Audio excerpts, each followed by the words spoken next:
Assalamualaikum warahmatullahi wabarakatuh. Hari ini saya akan membintangkan tentang tajuk penentangan Tok Janggut di Kelantan. Antara topik yang akan kita bincangkan, yang pertama, biografi ringkas beliau. Yang kedua, punca penentangan. Yang ketiga, kronologi penentangan. Dan yang keempat, mitos dan isu berbangkit. Nama sebenar beliau ialah Haji Hassan bin Munas. Beliau lahir pada tahun 1853 di Kampung Jeram, Pasir Putih. Beliau mendapat pendidikan awal di Kelantan. Pada umur 20 tahun, beliau berhijrah ke Mekah untuk menyambung pendidikan. Beliau juga adalah tokoh agama Islam yang terkenal di Kelantan. Pusara beliau terletak di Pasir Pekan, Kelantan. Beliau dikatakan mendapat gelaran Tok Janggut kerana beliau mempunyai janggut sehingga paras dada. Beliau juga dikatakan mempunyai talian darah dengan Sultan Muhammad keempat, di mana ibu atau ayah Tok Janggut merupakan adik kepada bonda Sultan Muhammad keempat. Antara punca penentangan Tok Janggut di Kelantan adalah yang pertama, beliau menentang pengenaan cukai kepada petani, di mana pada masa itu cukai tanah, cukai padi, cukai pokok kelapa, cukai pinang dan lain-lain diperkenalkan. Cukai-cukai ini dianggap tidak munasabah dan hanya menindas kepada para petani. Yang kedua, beliau menentang kekuasaan pentadbiran Ketua Jajahan Pasir Putih iaitu Encik Abdul Latif. Yang ketiga, beliau membawa amanah besar gurunya untuk membebaskan petani daripada penjajahan Siam. Kronologi penentangan Tok Janggut bermula pada tahun 1909, tahun berlakunya perjanjian Inggeris-Siam di mana British mengambil Kelantan daripada Siam. Dan pada tahun 1910, tahun Tok Janggut pulang ke Kelantan membawa amanah gurunya. Dan penentangan Tok Janggut secara besar-besaran bermula pada tahun 1915. Di sini kita dapat lihat sifat Tok Janggut yang tidak terburu-buru untuk menentang British di Kelantan. Malah beliau mengambil masa 5 tahun untuk memahami situasi tersebut dan bangkit untuk menentang British. Okey, jom kita lihat kronologi pada tahun 1915 dengan lebih detail. Bermula pada 24 April 1915 di mana Tok Janggut mengadakan mesyuarat di kampung Tok Akib. Beliau mengadakan mesyuarat dengan penduduk tersebut supaya tidak membayar cukai yang hanya menindas mereka. Beliau mendapat sokongan daripada Haji Said, Penghulu Adam dan Cik Ishak.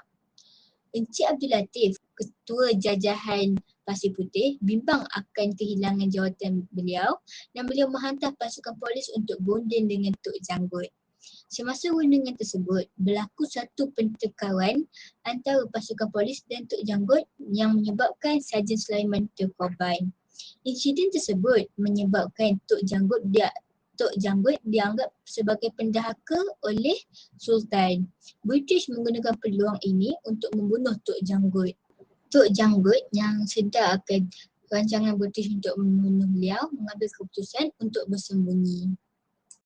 Pada Mei hingga Jun tahun 1915, Encik Latif meminta bantuan dari tentera British di Singapura untuk menjejaki Tok Janggut yang bersembunyi. Namun, masih gagal untuk menjejaki Tok Janggut selepas seminggu. Kemudian, tentera British membuat keputusan untuk pulang semula ke Singapura. Pada waktu inilah berlakunya kebangkitan Tok Janggut untuk menguasai Pasir Putih semula. Apabila askar British dapat tahu yang Tok Janggut dah berjaya menguasai Pasir Putih, mereka kembali untuk membunuh Tok Janggut. Akhirnya British menjumpai Tok Janggut di kampung dalam Pupuh Saring. Selepas itu berlakulah satu pertempuran darah antara tentera British dan Tok Janggut serta pengikutnya. Tok Janggut dikatakan terkorban dalam pertempuran tersebut. Antara mitos dan isu berkaitan Tok Janggut ni, yang pertama, kematian Tok Janggut pada 1915 dikatakan palsu. Ada pihak mendakwa bahawa kematian Tok Janggut ni dipalsukan sebab British tak nak berlakunya kebangkitan kedua. Lagi satu, beliau juga mendakwa kematian Tok Janggut ni palsu sebab gambar mayat Tok Janggut di Perpustakaan Bodleian, England langsung tiada iras orang Melayu. dikatakan gambar tersebut mempunyai iwas orang Sikh. Sedangkan kita semua sedia maklum bahawa Tok Janggut merupakan anak jati Kelantan. Okey, lepas tu pada tahun 2017, cucu saudara beliau, Wan Asrul Wan Hussein memberikan pernyataan yang Tok Janggut sebenarnya tidak terkorban pada pertempuran 1915 dan beliau meninggal dunia pada tahun 1969.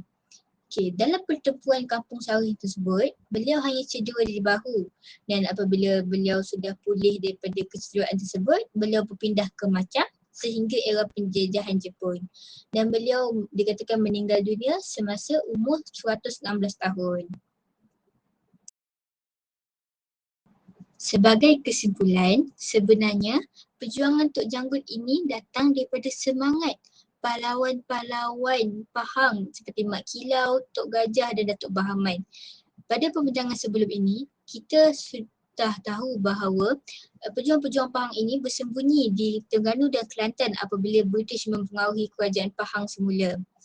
Semangat Tok Janggut yang ingin melindungi Kelantan kerana Kelantan pernah menjadi tempat persembunyian pahlawan-pahlawan Pahang dan beliau percaya bahawa Kelantan mampu untuk menjadi tempat persembunyian pahlawan negara pada masa akan datang. Semangat Tok Janggut untuk mempertahankan tanah air ini patut menjadi inspirasi kepada kita semua. Oleh itu, tidak kira di pelosok mana pun kita berada, berjuang untuk tanah air adalah kemestian. Jadi itu sahaja daripada saya. Maaf di atas kesulitan untuk melakukan pembintangan secara live. Okey, terima kasih. Jika terdapat soalan atau pertanyaan, boleh diajukan dalam grup. InsyaAllah kalau ada masa, saya akan cuba menjawab soalan-soalan tersebut.